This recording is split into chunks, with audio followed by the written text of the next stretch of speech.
Senator Marco Rubio gave the Republican response to the president's speech for the National Party. Locally, it was former county Republican chair Tony Krvaric. He spoke with KUSI's Steve Bosch earlier tonight.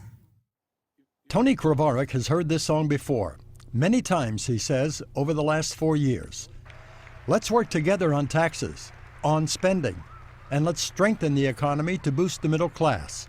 But no details on how to get there. The devil's in the details. So he says a lot of great things, but for 4 years he's been doing that, and the economy hasn't recovered, things aren't recovering, and he just glosses over the serious financial problem that we have in this country. Take the sequestration problem, for example, which mandates automatic and deep cuts to defense and domestic spending just 3 weeks away. He said sequestration is a bad idea, but it was actually his idea. He's the one that floated that in the beginning. What we really need to do, of course, is reform total government spending, and he's not willing to do that. He says, oh, we'll nibble around the edges, this and that. We have to do a balanced approach. It's the same. The rhetoric is completely unchanged from just a couple of months ago before the fiscal cliff. Krvaric believes the president feels he has a mandate. His popularity is high.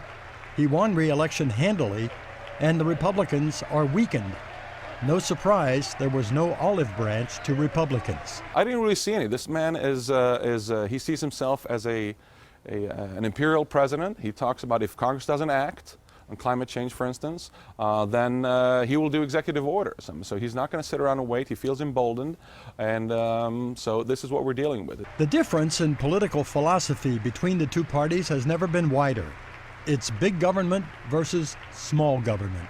Unfortunately, we have a president who believes that prosperity comes from government, issuing dictums, setting prices, setting wages, setting rules, instead of unleashing the entrepreneurial spirit that is America and returning government to a small government that made us great in the first place. One wonders how we ever became the greatest country in the world before President Obama became president.